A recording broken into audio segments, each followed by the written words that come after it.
your safety, your freedom, your future, all of it.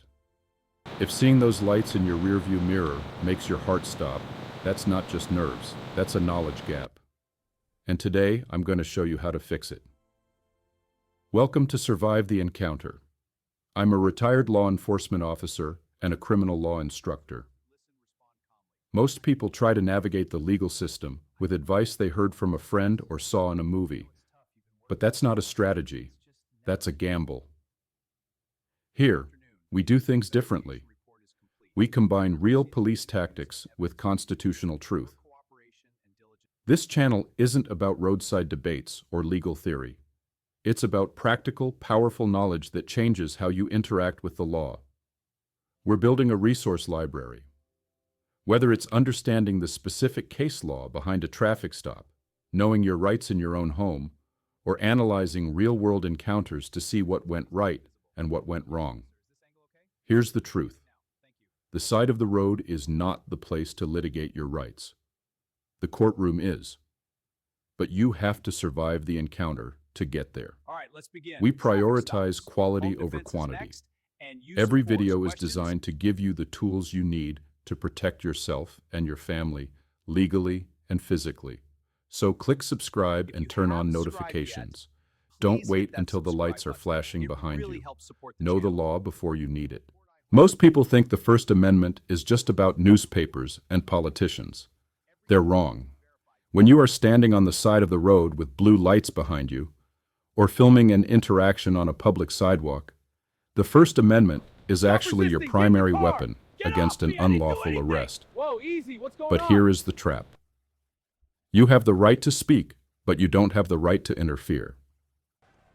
Let me say that again. You don't have the right to interfere. If you interfere, you can and should be arrested and charged with obstruction of an officer. Depending on the circumstances and the severity, you will face a felony or misdemeanor charge. You have the right to record, you have the right to speak, but not to obstruct. Cross that line, and you go from a constitutional auditor to a defendant in 3 seconds flat. Hello, I'm Mike, a retired LEO and instructor. Today, we're stripping away the history lesson and talking about how the First Amendment actually works on the street. Survive the encounter. Freedom of speech, the trap. There is a term in law enforcement we jokingly call contempt of cop. That's when a citizen runs their mouth, hurts an officer's ego, and ends up in cuffs for the old catch-all charge, disorderly conduct. Not cool. Usually the arrestee will post a 3-digit dollar bond and then not show for court, therefore forfeiting their bond, and those 3 digits become the fine. But in the landmark U.S. Supreme Court case, City of Houston versus Hill, 482 U.S. 451, 1987, the court ruled 8-1 that a Houston municipal ordinance making it unlawful to interrupt a police officer in the execution of their duties was unconstitutionally overbroad under the First Amendment. The case arose when Raymond Wayne Hill was arrested for shouting at an officer to prevent what he perceived as police misconduct during a traffic stop involving a friend, leading Hill to challenge the law as violating free speech rights. The court, in an opinion by Justice William Brennan, held that the ordinance criminalized a substantial amount of protected speech, including verbal criticism of police, and granted officers excessive discretion to enforce it arbitrarily, thus chilling legitimate expression. This decision reinforced the principle that the First Amendment protects the right to verbally challenge or oppose police actions in public, provided it does not involve fighting words or true threats. Okay, after wading through all the fine print, and to reiterate, here is the bottom line. The Supreme Court in City of Houston versus Hill ruled that the First Amendment protects a significant amount of verbal criticism and challenge directed at police officers. You can question them, you can criticize them, you can even be rude. Being a jerk isn't a crime. However, there are 2 exceptions where your speech becomes a crime. 1, fighting words, words meant to incite immediate violence. 2, obstruction. If your screaming prevents the officer from doing their job, like interviewing a witness or radioing dispatch. The tactic: if you must speak, keep it calm. Challenge the authority, not the person. If you are screaming, you look like a threat. If you are calm, you look like a citizen asserting rights.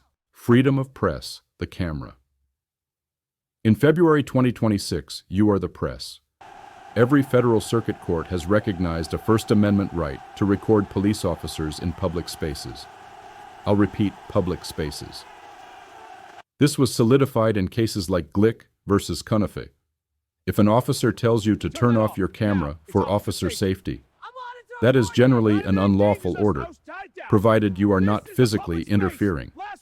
In the pivotal U.S. Court of Appeals for the First Circuit case Glick v. Cunefe, 655 F3D 78, 1st Sir 2011, the court unanimously affirmed that citizens have a First Amendment right to openly record police officers performing their duties in public spaces, provided it does not interfere with police work. The case stemmed from Simon Glick's 2007 arrest after he used his cell phone to film Boston police officers using what he perceived as excessive force during an arrest on Boston Common.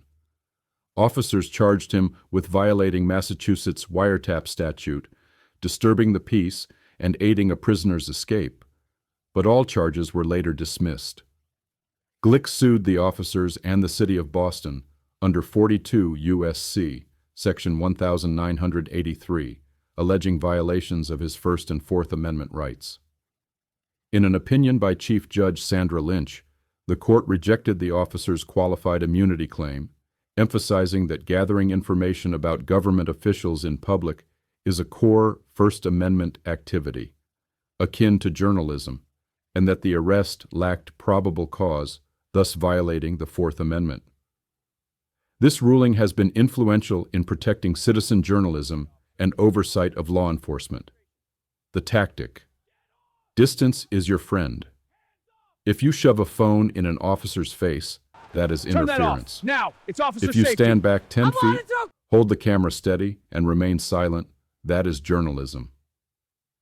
Never physically touch an officer. Never step between the officer and the suspect. Record from a safe distance, and if they order you back, step back, but keep recording. Assembly and petition. Finally, assembly and petition. This usually comes up in protests. You have the right to assemble peacefully, but the government has the right to enforce time, place, and manner restrictions. That means they can't stop you because they hate your message, but they can stop you from blocking a highway or trespassing on private property.